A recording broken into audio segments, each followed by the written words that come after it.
So the Liberals have introduced Bill C2, which is, well, it's another Liberal bill. Let's put it that way. Oh, it's for border security, but we're going to bury all this crazy shit in it and hope you don't notice. You know, like, we're not going to let you deposit $10,000 anymore without it being flagged. We're going to check your mail whenever we feel like it. You know, yeah, no, it's insane. And this is what they do, right? They deliver these bills and they call it, oh, it's for border security, which everybody agrees on because everybody wants a stronger border. We shouldn't have ever been in this position. To crack down on fentanyl. Yep, shouldn't have been in this position. So they use that. Then they put forward these bills that are supposed to crack down on it, but they bury this sketchy shit in the middle of it.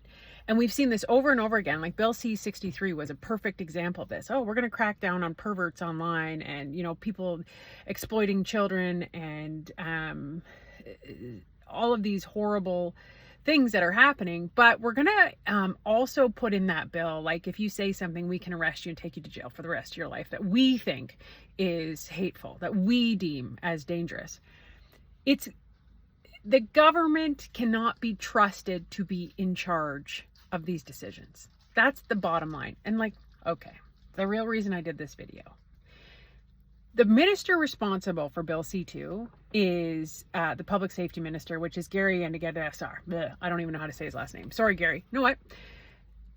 Gary, I'm sure you're a really nice person. You actually seem like a very nice person. You are not suitable to do this job. And that was blatant in the committee of the whole meeting where conservative members were questioning you on basic public safety. You saying that, you know, people cracked out on drugs are not a public safety risk, nor should the government stop decriminalizing that. Gary, you didn't know the firearms restrictions. You don't even know their classification systems because, according to you, you've only been on the job 3 weeks. But now you're going to drop a bill that could forever change people's autonomy, freedom. No, Gary, no, Liberal Party. You have not earned that trust of the people to say, yeah, you know what? We trust them. Nobody trusts you. You froze people's bank accounts.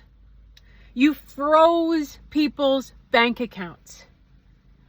You want control and power. Your intention is not to better the country. That is evident in the struggle and the stats that we see across this country. Higher than ever food bank usage. People being taxed into oblivion. Seeing 47% of their income go to taxes. And for what?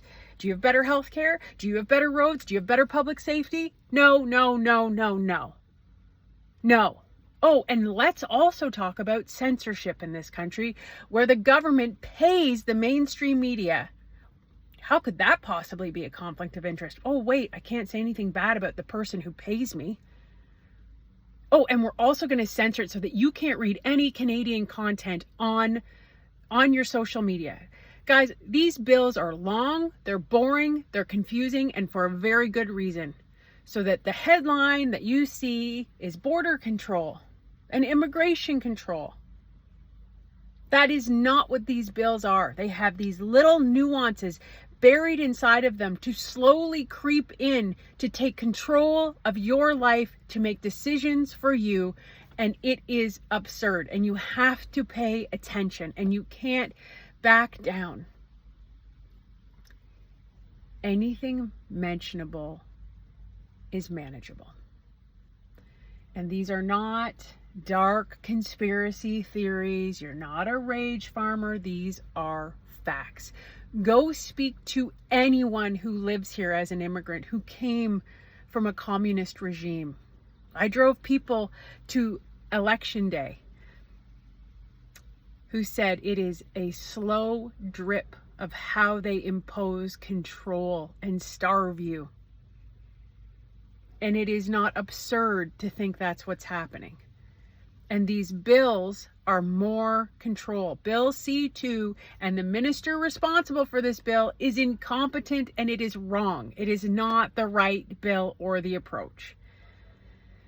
The right approach is to do simple things like repeal Bill C-75, where criminals are not walking free. Crack down on fentanyl traffickers. These are all conservative policies that have been put forward. Give more resources to our front lines on our borders. Put more trackers and scanners so that actually shipping containers are being shipped. We saw this over and over again where they were shipping. We had witness testimony. They were the CBSA officers, the people who are like at the borders, less than 1% of shipping containers coming across the borders were being scanned. Okay, let's just invest in the technology to scan that stuff.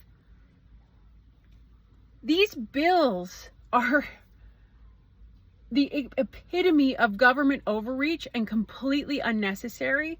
And I urge everyone, especially the mainstream, to really criticize this and to really look at this and to call it out, and for everybody to be having these conversations. There's technology now. You can brief yourself. You don't have to sit and read everything if you don't understand everything. Don't let them make you feel stupid. You know, one of the things they do in politics, I'm sorry this video is so long, guys, but it's so important. One of the things they do in this world is they make you think you're the stupid one, that you should already know what that is. And they use acronyms and all of these words. And then you're like, oh, I don't know. I don't know that. Oh, you don't know that? Do you know how many people at the top don't know what half that shit is? Don't let them do that. That's like, whenever you don't know, you ask. You ask, and you make sure that the intention and the ability to execute is there. This is just another shady liberal bill designed to control and take away your freedom bit by bit by bit.